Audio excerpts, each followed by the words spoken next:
Welcome to MMC news.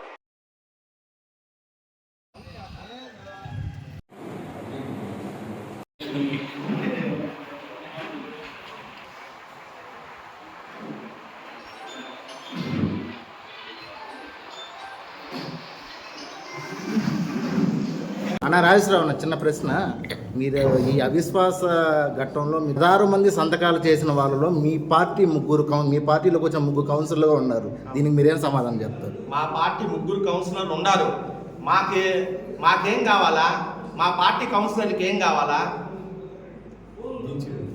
దించేయటం కావాలా? వాళ్ళు కొట్టుకుంటున్నప్పుడు మా వాళ్ళు పిలిచారు, సపోర్ట్ ఇచ్చారు. మా వాళ్ళు ఇచ్చారు. మా తెలుగుదేశం పార్టీ ఇంకా వాళ్ళు కంటో గప్పుకోవాలి. వైసీపీలోనే ఉన్నారు వాళ్ళు, ఇంకా వైసీపీనే. కానీ తెలుగుదేశం పక్షాన సానుభూతి పరులు, తెలుగుదేశాన్ని సపోర్ట్ చేసిన వ్యక్తుల ముగ్గురు కౌన్సిలర్లు ఈరోజు వైసీపీ మీద గెలిచానని వాళ్ళే చెప్తున్నారు. మేము వైసీపీ మీద గెలిచాము, కానీ రామ్ కుమార్ రెడ్డి పోకడం మాకు నచ్చక, రామ్ కుమార్ రెడ్డి అంటే మాకు ఇష్టం లేక మేము అన్ని ముగ్గురు ముందొచ్చారు. ఇప్పుడు ఇంకో ముగ్గురు తయారైనారు. రేపు ఇంకొక 6 మంది తయారైనరు. ఆయన అది కాపాడటం చేసిన ప్రయత్నం ఇదని మేము చెప్తున్నాము. ఆ ముగ్గురు ఎమ్మెల్యే సమక్షంలో, కురుగొండ గారి సమక్షంలోనే కదా పార్టీ కండువ కప్పుకుంటారు. ఎలక్షన్ ముందుగా వస్తానంటే వైసీపీ కౌన్సిలర్లే కదా వాళ్ళు. వైసీపీ బీఫామ్ మీదే, కానీ ప్రెసిడెంట్ కొనసాగడం లేదు. టీడీపీ కండువ కప్పుకొని మీ పార్టీలో ఉన్నారు. వాళ్ళకి ఇప్పుడు ఉండే ఈ చైర్మన్ ప్రతి మీటింగ్ లో మీరు చైర్మన్ మాట ఇంటానే ఉన్నారు.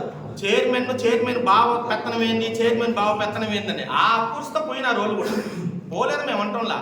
ఆ ముగ్గురు కౌన్సిలర్ కూడా పోయినారు. వాళ్ళు సంతకం పెట్టుకున్నారు చైర్మన్కి వ్యతిరేకంగా. ఎందుకంటే వాళ్ళు బావ పెత్తనం అని ఇక్కడ మాట్లాడిన వైస్ చైర్మన్ ఎప్పుడు అదే మాట్లాడారు. బావ పెత్తనం ఉండకూడదని వాళ్ళు కొట్టుకొని ఆయన మార్చాలనే ప్రయత్నం వాళ్ళు చేసుకున్నారు. అంతేకాని మాకు మా ఎమ్మెల్యేకి ఎటువంటి సంబంధం లేదు.